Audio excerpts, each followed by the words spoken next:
Okay, folks, thanks for hanging in there. It is now time for our 8th and final session of this conference. Shyla and Dr. Rabelo, would you please take the stage? And Shyla, take us away.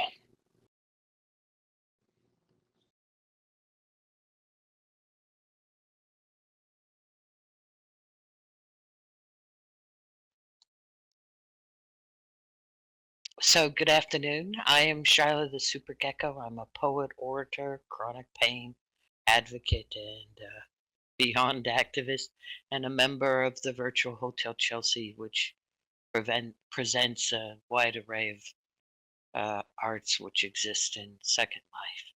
And today I have the honor to introduce Dr. Rabelo, whose study I found incredibly engaging and informative, and I believe you will find the same. There's a lot to cover, so let's get started. Hello, Dr. Rabelo. Can Hello, thank you so much for having me. How's my sound ah, quality right now? you sound great. Okay, glad to hear. And can you tell us a bit about yourself, your background, your research interests, your current work? Certainly, and first of all, thank you so much for having me here today. It's truly an honor to be here with you all, especially to close out the symposium. That said, I know for some of you this is your 8th or so session of the day. I know it's been a really long day, so I'm just really grateful for those of you who've stuck it out. And I want to encourage you all to take care of yourselves as best you can. A little bit about me. I have light tan skin, closely shaved black hair, and my avatar is wearing a tan shirt, an orange-brown suede jacket, black slacks, and black leather boots. In terms of my personal relationship to disability, I live with fibromyalgia, depression, complex post-traumatic stress disorder, attention deficit hyperactivity disorder, an autoimmune condition, and several other chronic conditions which affect my mobility and executive function. I'd like to sincerely thank everyone for attending today, with special thanks to the staff and volunteer team who are making this event possible. It's really wonderful to be gathered here today with all of you in the Sojourner Auditorium. Before I share a little bit more about my background, I want to share a disclaimer and a request. I do have a tendency to speak quickly, especially when I'm excited and passionate. So if at any point I'm speaking too quickly for the audience or for the transcription team, please let me know, interrupt me, or write something in the chat. That's feedback that would be really helpful. Okay, in terms of my background, I am currently joining from the territory of Huichin, which is the ancestral and unceded land of the Chochenyo-speaking Ohlone people in so-called Oakland, in the San Francisco Bay Area of California. Ancestrally, my family is from the Caribbean, with Ohico on my mother's side and Cuba on my father's side. Geographically, I grew up on the ancestral and unceded land of the Munsee, Lenape, and Mohican peoples in so-called New Jersey. I received my bachelor's degree in psychology with minors in Latina and Latino studies and Africana studies from Williams College in Massachusetts. And then I received my PhD in feminist and gender psychology from the University of Michigan, all in the United States. And for the past 8 years, I've been a faculty member at San Francisco State University. In terms of my research interests, I'm interested in the many ways that our work makes us unwell. I research how people endure, cope with, and resist injustice at work, including sexual harassment, racism, and workplace mistreatment on the basis of sexuality and gender expression. I also organize and participate in peer crisis support networks, which center autonomy, consent, and anti-carceral approaches to care, which basically means trying to find creative ways of keeping each other safe without involving police or non-consensual treatment, such as forced psychiatric holds. More recently, I've been investigating what different communities each need to feel safe and be safe, and what we can do when these needs come into conflict. I'm really interested in how bias and oppression, like racism and transphobia, shape our sense of fear and safety, whether we are the ones wielding this bias or when we're on the receiving end of other people's projections. And I think that brings us to the focus of today's symposium and the current panel. So thank you, Gecko. You're very welcome. You can call me Shyla. And Perfect. the paper we asked you to talk about today is titled When Safety for You Means Danger for Me, the Racial Politics of Carceral Public Safety Discourse. So first of all, can you tell us what the title means? Absolutely. I would love to break this down. But first, I would like to begin with a short story to help frame this. So I'm going to tell you a story about a San Francisco resident named Benko Brown. At the age of just 12, Benko became homeless. And around the same time, he became involved in local community activism. His mentors described him as a visionary. About 2 years ago, on April 27th, 2023, Benko Brown was trying to get food from Walgreens, a United States-based chain of pharmacies and convenience stores. A private security guard was stationed at the front of the store, which might not have been obvious, seeing as the guard was not wearing his work-issued uniform. The guard accused Benko of stealing $15 worth of candy.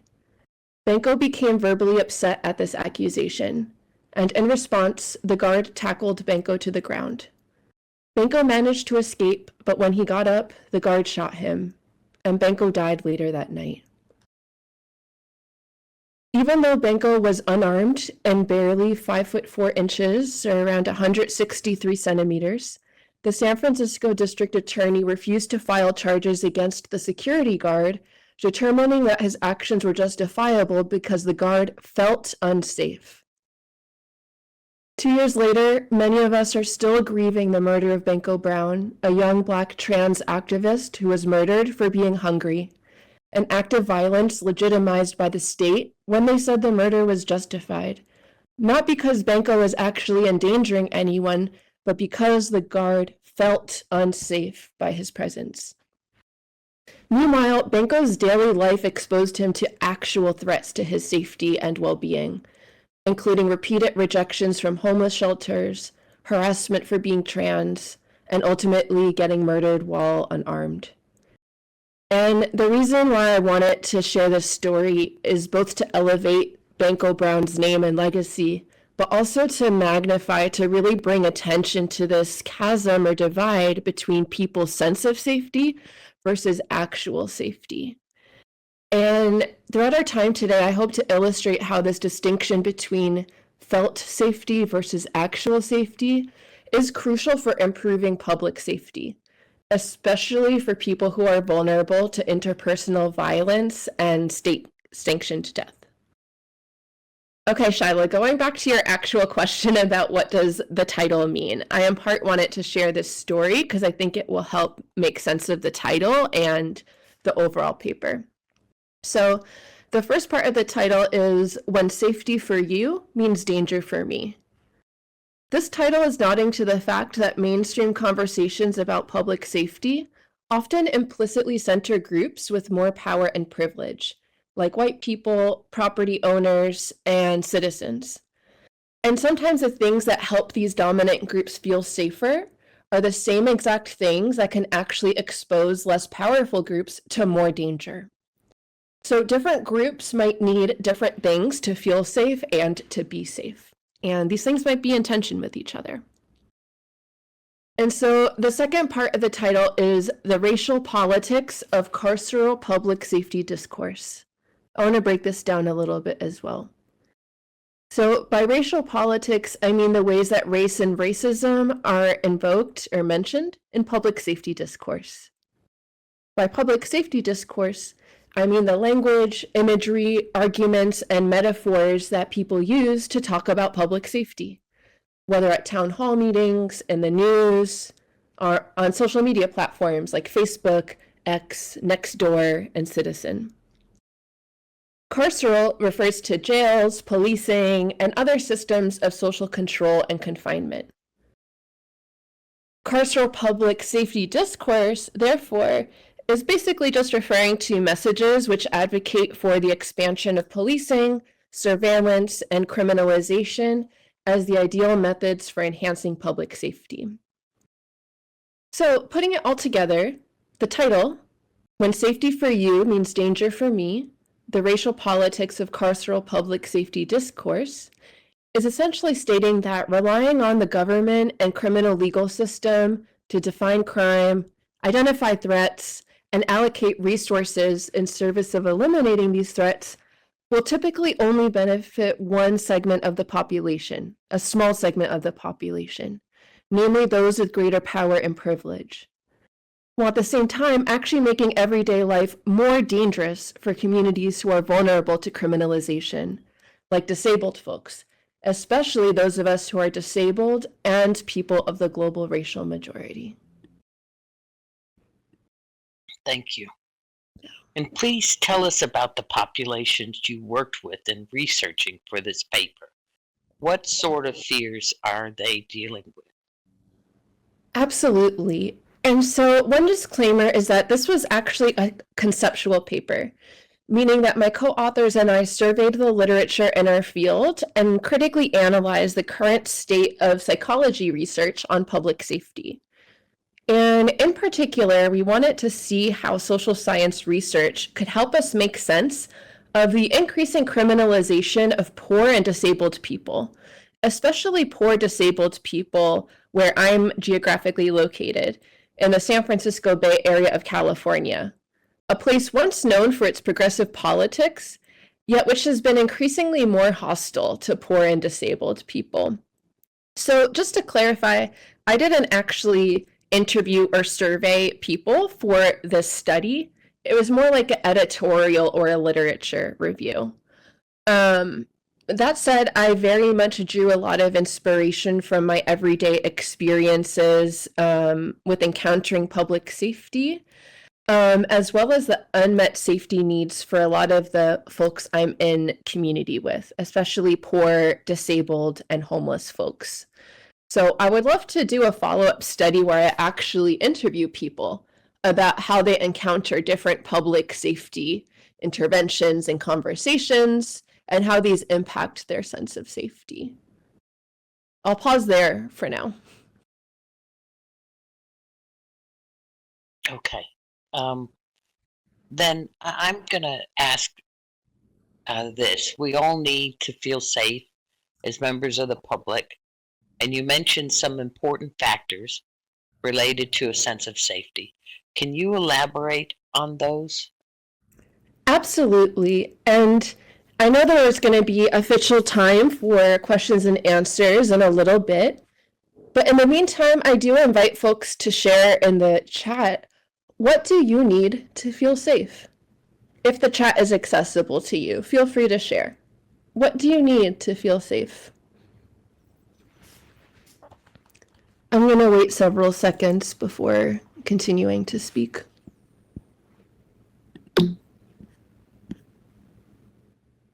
So Inside of Sleep says gender neutral or family restroom, single-use restroom.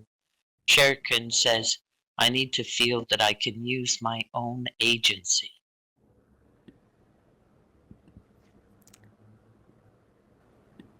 Thank you so much to those of you who've shared so far, and feel free to keep sharing in the chat if that's accessible. As we reflect on the things we each need to feel safe, I imagine there might be some commonalities across many of our lists.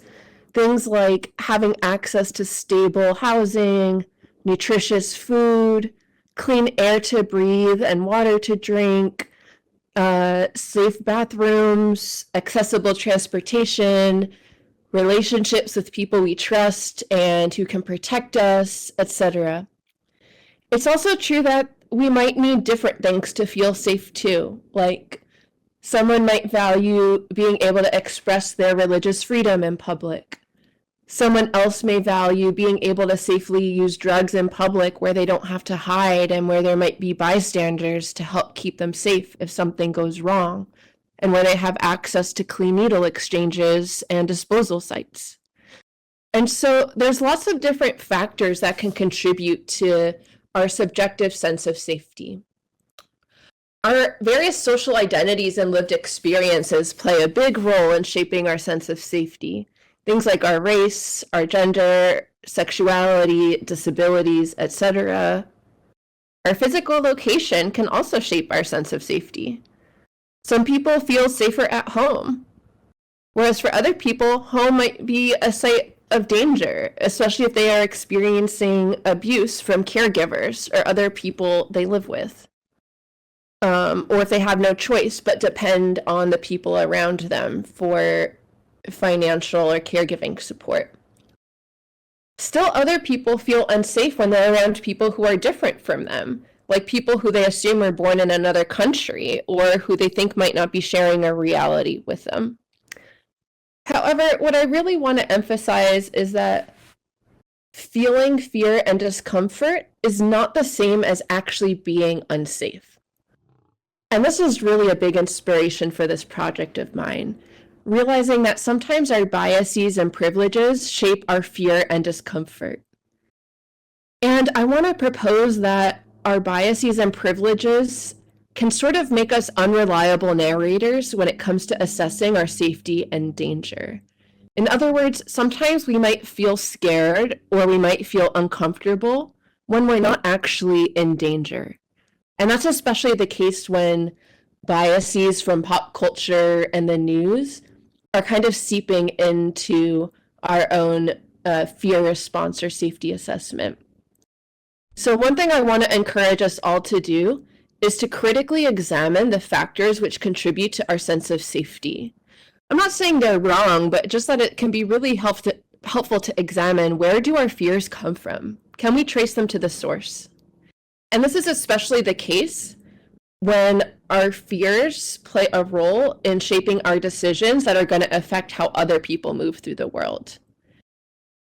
And put simply, I'm arguing that our personal sense of safety cannot be established at the expense of someone else's danger. In other words, I would encourage us to go back to the drawing board if we are wanting things to feel safer, that to help us feel safer, but that are actually going to put other people at danger. I'll pause there. Okay, thank you. In your paper, you mentioned that cultivating a sense of public safety is a political project. Can you share some of the implications of this approach? Absolutely. And so here's what I mean by this. Safety and public safety, these are concepts that generally all of us want and want more of. However, I think it gets tricky when we take for granted what each of us means by safety and what each of us means by public safety. And so when I describe public safety as a political project, what I mean is that political projects are any efforts to shape the political landscape toward a particular end. And so describing public safety as a political project brings our attention to the ways that public safety isn't something objective that exists kind of a priori in the world, but rather a social construct, meaning something that's dynamic. It changes according to the needs, desires, and whims of whoever is carrying or controlling the conversation. And so once we're able to recognize this, once we're able to frame public safety as a political project, we are able to examine mainstream messaging around public safety with a fine-tuned comb. Framing public safety as a political project helps us ask questions like, which communities are prioritized in conversations around public safety or public safety projects and interventions? And in these conversations and interventions, which groups are centered and designated as deserving of protection? And which groups or communities are invoked as public safety threats? How do public safety frameworks reflect existing injustices and even reinforce or amplify them? And how do proposed public safety interventions elevate the interests of dominant group members? For instance, those who are white, able-bodied, and own property. And how do these same interventions impact communities who are already more vulnerable to surveillance and policing. And so more generally, whenever you encounter public safety discourse or conversations, whether you're attending town hall meetings, watching the news, scrolling on social media, or even talking to people in your life, I would encourage you to dig below the surface and investigate which communities are implicitly or explicitly centered in these conversations, whether centered as deserving of safety or framed as the threats, and to really think about some of the unintended consequences of the proposed public safety policies or interventions, especially how they're going to impact our most vulnerable neighbors. Thank you. I really like your concept of life-affirming public safety frameworks. What would that entail to create an environment with less fear related to public safety? Yeah, and I love this question, so thank you for asking it. Being in community with a lot of folks who are disabled, who identify as crip, mad, or spoony, I get really nervous when the conversations around public speaking turn to police expansion. Because at least in the United States, and I know this is true in other parts of the world as well, disabled people are significantly more likely to be harassed, assaulted, and murdered by law enforcement. Additionally, the police in the United States are a disabling force, meaning the ways they engage with the public create disability, given the physical violence that they incur. And so life-affirming public safety frameworks are pretty much the opposite. Life-affirming public safety frameworks are approaches to safety that seek to preserve and affirm life of all beings, of all members of society, especially those who are most vulnerable to harm and violence, whether interpersonally or at the hands of police. And so what my project does is helps us ask, how do our dreams and visions of public safety shift when we center the needs of people who've been deprioritized, ignored, or even endangered in dominant public safety frameworks? And how can we begin to address some of the harms that have been caused by our existing frameworks? And so I think at the heart of life-affirming safety frameworks is the emphasis on meeting people's basic needs: housing, food, education, autonomy, self-determination, transportation, all the things we need to live the good life on our terms. And so to nurture life-affirming public safety frameworks, we really need to rely on each other and build resilient webs of community care, which do not rely on the state, just given how the state has continually demonstrated how quick it is to abandon disabled folks. I also want to give a quick story based on a study I came across while doing this research. A couple decades ago in Chicago, the city did focus groups with communities in the inner city asking what would they need to feel safer. And one of the ideas that folks mentioned was planting more trees and in general having more plants in their neighborhood. This would allow for or help make the air fresher and cleaner to breathe. It would bring beautification to the neighborhood. People thought if their neighborhood looked more inviting and had more plant life, that folks, might be more willing to treat each other with respect. And just looking around Sojourner Auditorium, we can see too the impact of what it's like to be surrounded by greens and foliage.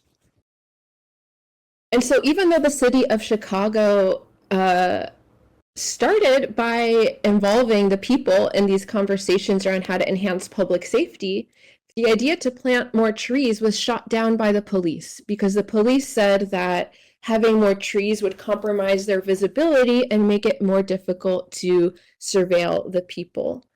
And so this is just like a really tangible example of how even when public policy efforts to enhance public safety involve communities, try to solicit community-driven solutions, they're often shot down from our governmental entities. So we as the people really need to try to claim power and do what we can to help keep each other safe, to build life-affirming infrastructure on our own terms, because no one else is going to center our needs.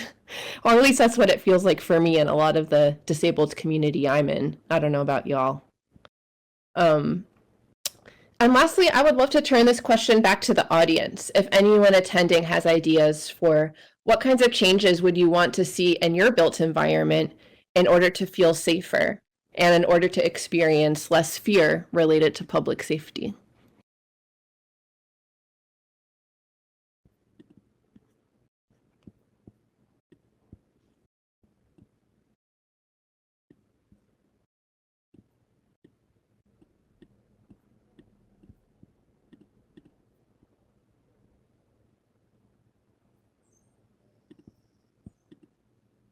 Gentle says sidewalks. And Sherkin says real housing. No housing. I'm going to lose because of someone else in power's whims. I'll share one if that's all right. Please, yeah.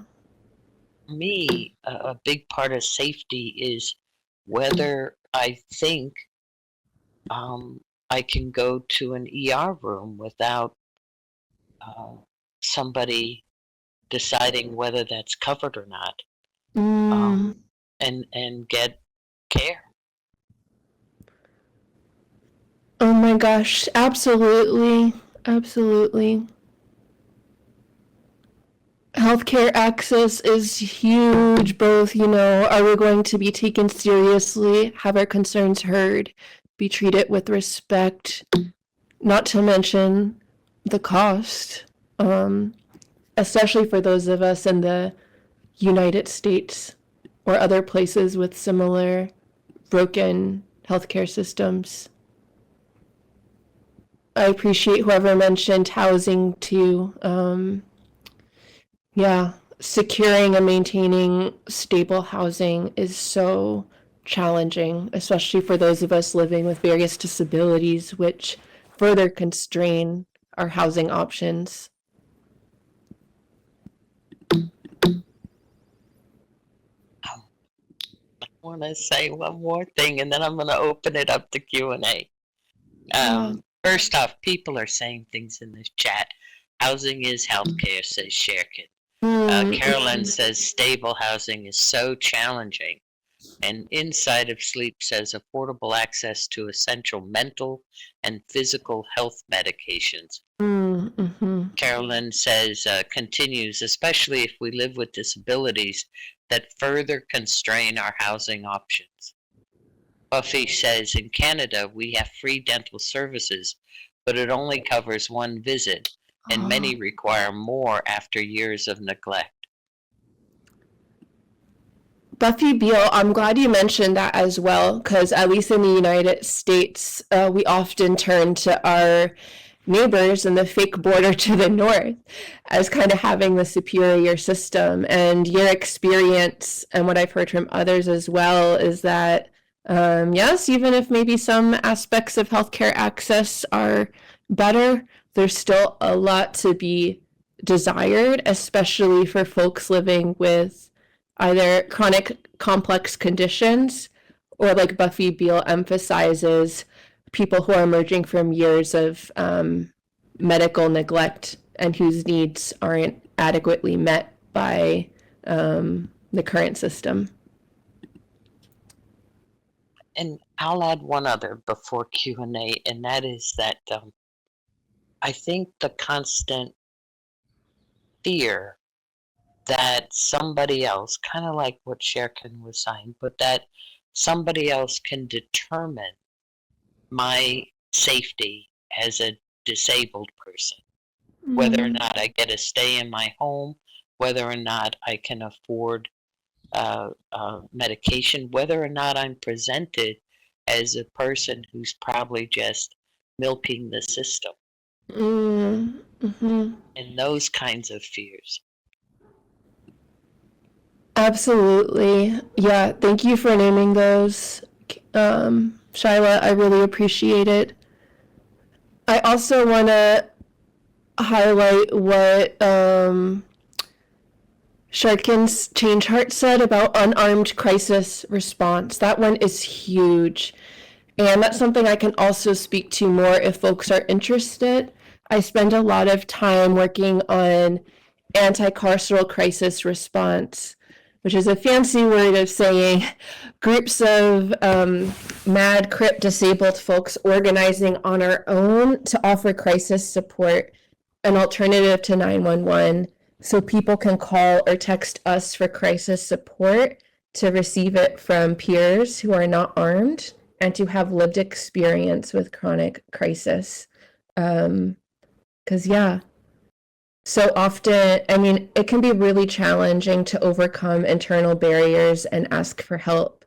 And then once we overcome that barrier and feel ready to ask for help, a lot of times the ideal help just simply doesn't exist or could introduce other safety concerns, many of which others have mentioned. So true. Before we go to audience Q&A, I would like to ask you, Dr. Rabelo, what you'd like, if there's anything else you'd like to tell the audience. I also want to mention that there is a handout in the giver box on stage, the one between us. Just click the box and you will get Dr. Rabelo's reference list. So what else might you like to share with us? Yeah, thank you for asking. And yeah, just once again, thank you everyone for attending this session and sticking with us. This is, I know, a challenging topic to talk about and is also really timely and important. And so what I'd like to end on is just acknowledging that as people committed to creating a world where everyone can both feel safe and be safe, I think we should be concerned by strategies that respond to safety concerns with tactics that further endanger neighbors who are already vulnerable to interpersonal and institutional violence. And a lot of times, these mainstream, more carceral approaches to public safety actually undermine public safety by depriving us of the resources and relationships we need to survive and thrive. I want to remind us that feeling unsafe doesn't automatically mean we're actually in danger. Feeling safe doesn't actually mean we're safe from danger. And that different kinds of perception biases can make it tricky sometimes to tell the difference between feeling safe versus actually being safe. And just to bring it full circle, there's so many ways that Banko Brown's death could have been prevented if he had access to stable housing, if he had access to food, if he was able to live a life free from anti-Blackness and transphobia. And so I encourage us all to reflect on how our daily actions and inactions uphold the systems that enabled Banko Brown's murder and so many others like him. And I just really invite us all to imagine changes we can make to our routines and default modes of operation so that we can enhance our sense of common fate and nurture projects that are actually proven to enhance safety and well-being for all of us. And so just thank you so much, everyone, for your time and presence, to Shyla and Gentle Heron and everyone else who made time to be here to have this important conversation. It's really, really meaningful to me. Thank you. Really great presentation. I'm going to open this up to Q&A. So if you'd like to type questions or voice questions, if you voice a question, I will type it into chat. And if you type a question, I will read it. So, okay, here's our first question from Mook Wheeler. You make good points. Carceral systems indeed emphasize marginalization, But there are many communities, including some marginalized groups, who still call for increased policing in response to desperate and immediate violence, such as gun crime, gang violence, domestic violence. Could you speak to one specific example? In other words, the immediate needs of people in countries such as El Salvador and Honduras who lived in daily fear of gang violence and death until their government leaders instigated massive crackdowns on the gangs. How would you reconcile the urgency of their desperate needs with the long-term vision of abolition, especially in places where robust non-carceral systems don't yet exist? Yeah, thank you for this excellent question. Lots to think about. In terms of the last point, yeah, I would argue that robust non-carceral systems don't really exist anywhere. In my experience, the non-carceral systems we have access to tend to be hyper-local projects, often at the neighborhood level, or maybe a hotline you could call or text. And so in some ways that's really exciting. It speaks to the potential of how these systems and projects can pop up anywhere.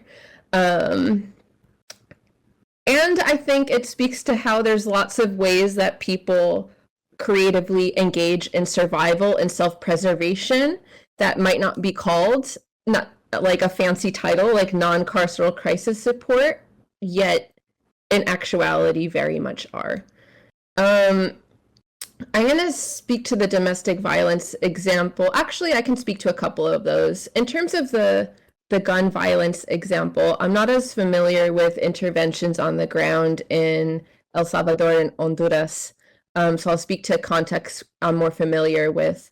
There's a group in Chicago called Ujima Medics. And in Chicago, some of you might know, there's still a lot of racial segregation.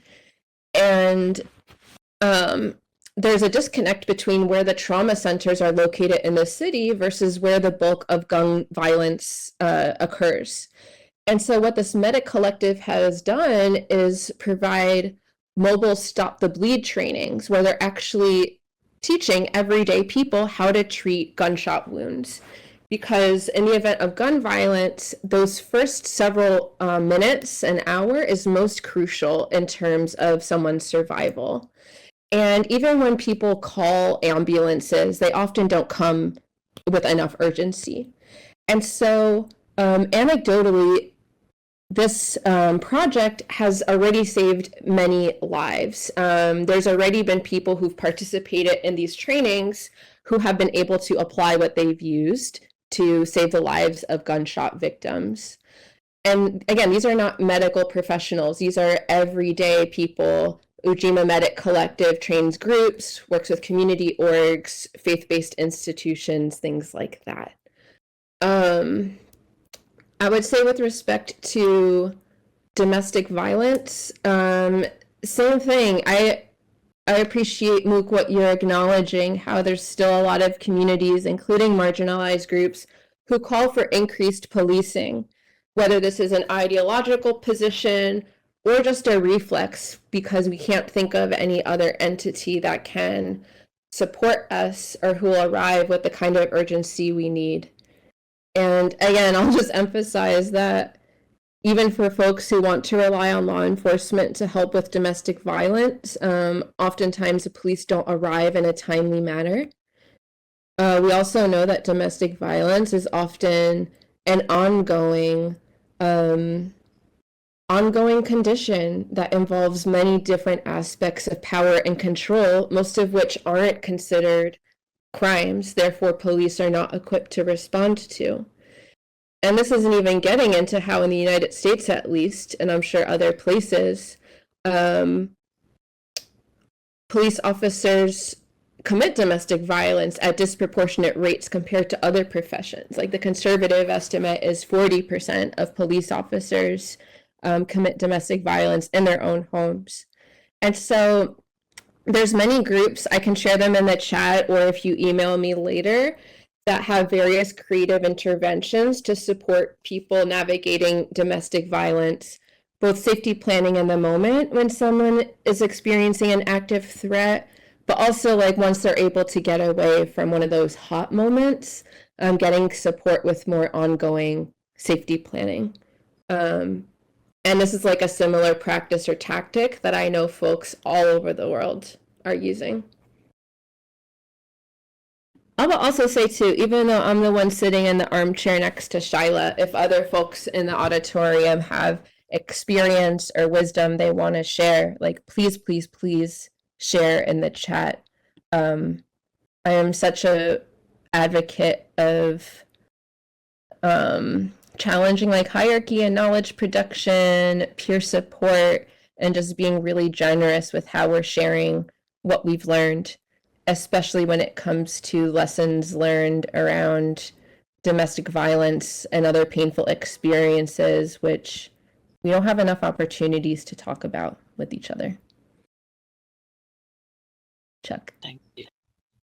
I think Ice Guy wrote a comment, I think, and she writes, I think one of the most important words in your title is discourse. It needs to be a conversation with all sides able to participate, to share their perspectives and come to understanding, and perhaps find solutions that allow a greater sense of safety for all parties. Yeah, love that. Stranger says quite a few cases where the person who called the police end up being the ones killed by them. That's right. That's absolutely right. Lauren Horrific. says, aha.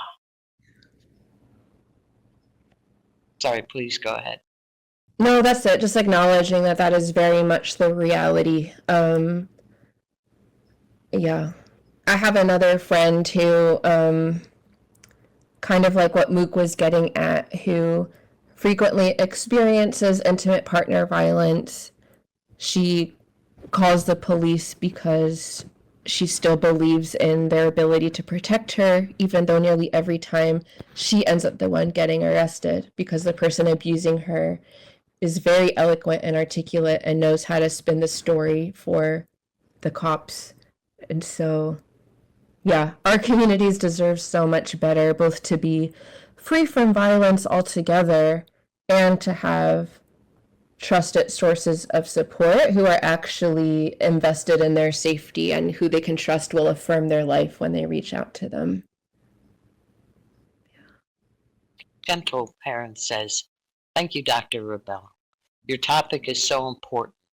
And a question is, now that you've experienced the virtual world, would you consider doing interview research in this environment? Our veiled anonymity in here might provide some sense of safety to interviewees. I absolutely would. And thank you so much, Gentle Heron, for this question. I definitely need to skill up a little more in Second Life to really learn about how to do that in a way that protects the privacy and sensitivity of whoever is involved. But I think that is a brilliant research tool for me to adopt, especially in this heightened moment of political repression in the United States, where, from stuff with RFK trying to build this autism database to other ways that trans folks are increasingly surveilled. I think anonymity and confidentiality are of utmost importance and urgency in this political moment, especially when we're trying to crowdsource and co-create robust networks of care and other ways of trying to keep each other safe. And I've got from Lauren, and I'm not sure I'm going to read this right, Lauren, but with a team, I Munchel Nita in London Library before New Scotland Yard came into it. We had to clue them in. He says, oh Lord. And then Thomas says a comment, many times responding police are attacked by both parties. Lauren says munched. Gotcha.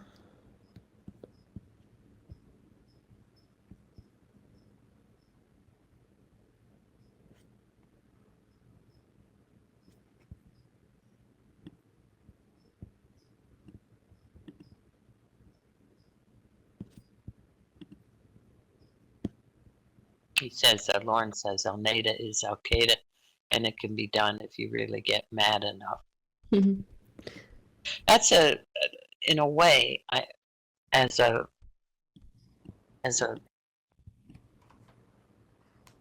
lesbian, I think a little bit about what it was like when I was younger, and being surveilled I was in San Jose at the time, and we had the Stockton Avenue Strip, and um, getting bottles thrown at us and stuff.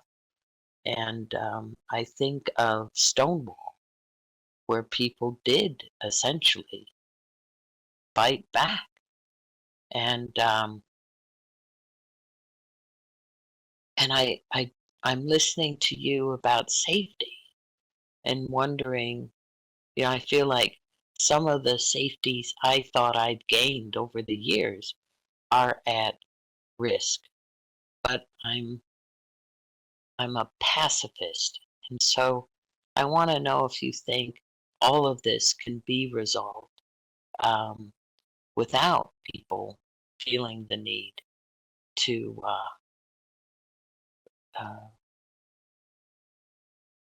to rise up in a way that might not be beneficial overall, although it was for Stonewall. So you can hear my confusion.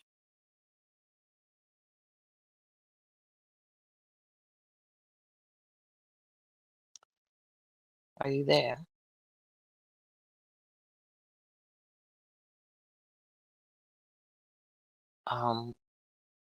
Dr. Rabelo, is your mic on? Can you hear me now? Yes, I hear you now.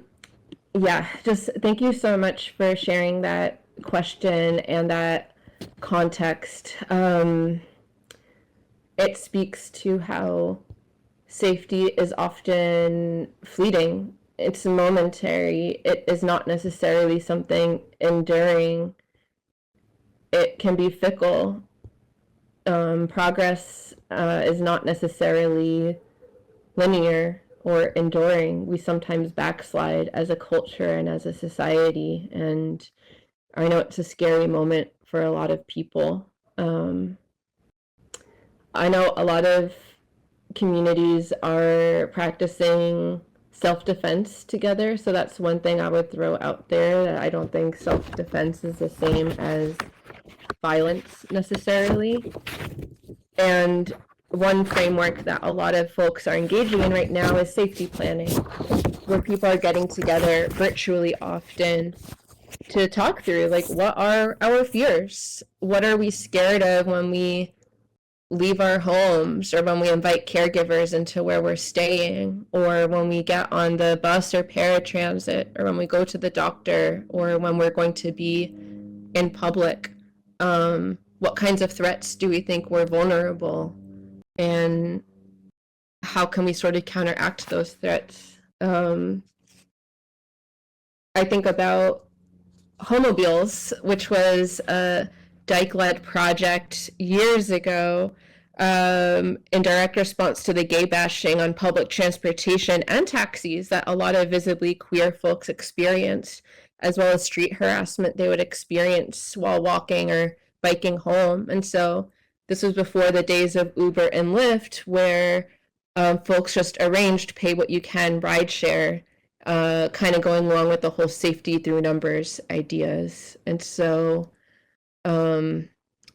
that's where I really lately have been finding a lot of solace in being a student of history, feeling connected to ancestors who dealt with similar or worse safety threats, and realizing that they were able to create really creative interventions and projects and ways of helping each other stay safe. And I think that's one of the powers we have as disabled folks. Like, being disabled forces you to be ruthlessly creative, uh, and to funnel that creativity toward our survival, especially when other people don't know how to care for us or don't know what it's like to live in our brain bodies. Chuck. Thank you. Are there any other questions out there that people have? And if I've missed any, please repost. It's not my intent. Lauren says, right, cover your back.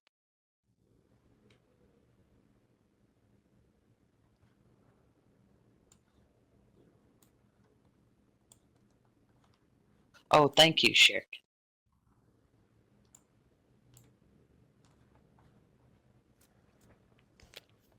I'm gonna take a moment to thank you, Dr. Rabelo. I also want to really thank the transcriptionist who kept up with both of us who speak quickly. Here, Mook says the rise of nationalism is directly associated with increased carceral power. Historically, this has always been so.